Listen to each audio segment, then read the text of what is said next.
had a fisting night, and we want you to join us for the next one. The next fisting night is on Friday. Fisting parties! At the club, you'll get all different groups coming to me to ask me to have a party inside. You get the waterworks party where people pee on each other. You get the tie me up party where people tie each other up and whip each other. It was just a matter of time before someone from the fisting world came to me to ask me to have a party inside. When they came to me, I said yes. I said yes because I wanted to see how many new faces they would bring in, and I wanted to see if my regulars, my guests, would like it. The day and time we picked was a good day, and it was a busy time. They came in, they showed up with all of their slings. They showed up with this huge bucket. Inside the bucket is their lubrication. They don't have normal lubrication. They have this heavy, thick Vaseline, which they take their fist, they throw it in the bucket to about their elbow, they pull it out, and then they rub the Vaseline on the rest of their arm all the way up to their shoulder. They set up their slings, and they began doing their fisting. I would check in on them sporadically to see if people came for them, if my guests were liking it, and to see if it was busy, if it was a good night or not. What they did is they would take their fist, work it in the anal cavity to about the elbow. When they got it to the elbow, they would continue pushing. They would continue pushing all the way to it was where the arm was fully extended from knuckles to shoulder, fully extended. When it's fully extended, they yank it out. When they yank it out, all the shit and all the fluids go flying everywhere. The person who's getting fisted continues to push. He's continuing to push so his guts come out of his rectum. It's like an ice cream cone. The ice cream part, if you were to stick in the ass of someone, that cone would be like the guts. There's a bunch of people that are waiting for the guts. So when the guts come out, a bunch of people come running up to the guts to start licking on the guts, sucking on the guts, trying to bite the guts. Like a cat had a litter of kittens and all the kittens were trying to get to the mom's tit for the milk. It's a very similar look.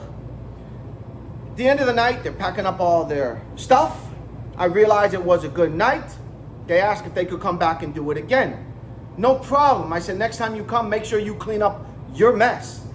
I don't mind cleaning up guest mess, but if I'm catering to somebody, if I'm letting someone have a party inside the club, you're gonna clean up your own mess. You're not gonna disrespect me. You're not gonna disrespect the club. You're not gonna disrespect yourself by destroying the place. I said, bring your diapers. It's called diapers. It's pads that they put under their sling, so when the fist comes out and all the fluids and shit goes flying everywhere, it falls on the pads. I said, bring your diapers and clean up your mess, and you could come back. No problem. Sorry about that. We'll make sure we bring our pads, our diapers, and let's set up another time. So we set up another time. Fast forward to that time. They call me a few hours before. We can't make it. Something came up. Can we push it a month? Sure, we could push it a month. Fast forward to that month, pushed. Something came up. We can't make it again. I'm sorry. Okay, can we push it to this day at that time? This day and that time is a slow day and a slow time. So no, you cannot. The only reason you're coming into the club, why I'm letting you have your party in the club, is because I want my guests to experience it. If my guests aren't going to be there at that time, there's no point for you to come in to do what you're going to do. Do it somewhere else. Don't worry. We're going to pack the house. We're going to fill it up. It's going to be a blast. You're going to pack the house. You're going to fill it up. It's going to be a blast? Yes, yes. I give them the benefit of the doubt. Let's try it. On that off day, at that off time, they come with their pads, their diapers, their bucket of lubrication and all their slings, and they start setting up. But nobody's with them. When they start setting up, they start telling me all these things that I'm not even trying to hear. They're trying to tell me all this advice. You should do this, and your club would be better if you did that, and this should be over here, and this should be over here, and blah, blah, blah. You're coming to me to have a party inside my club. You're coming to me because you don't have a club, because you can't have a party. And you can't have your party because you don't have the vision, the dream, the dedication, the persistence, the years it takes to get a club open. It's extremely difficult, because if you could, you would. You might have 2 or 3 pieces of the puzzle, but you need to have the whole puzzle. But I'm not trying to give them advice, just want them to bring their people and do their thing. And I'm listening to them in one ear, out the other, but I'm starting to bother me a little bit. Nobody's showing up for them. One of my guests pulls me to the side. Dominic, what are they doing here? He says. What do you mean, what are they doing here? They told everyone they're coming here. He said they didn't tell anybody. Take a look on the phone. He shows me his phone. Not on one post, on one feed, at any time did they say they were going to be at the club doing what they're doing. Thanks so much. I give the guest back his phone. I wait about 1 more minute, 2 more minutes most, and enough was enough. I go straight back to the room that they were in.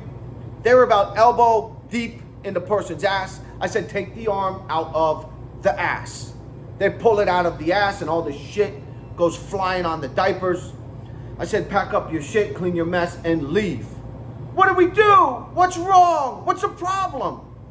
You know what the problem is, and you know what you did. You're coming here for your own fun, for your own joy, for your own amusement. It doesn't work like that. Please get your shit and get out. They pack up all their shit and they get out. The minute those doors close, when they leave, I call another fisting group in. There's a bunch of them. The other fisting group was the complete opposite. Super friendly, super willing to work, to set up a good day at a good time. Almost the exact opposite of the first fisting group. The second fisting group began a relationship with the club, with myself, and every month it would get a little bit busier and a little bit busier and a little bit busier. The group started to get bigger and the club started to get busier. It was a growing relationship because he said exactly what he was going to do and did it.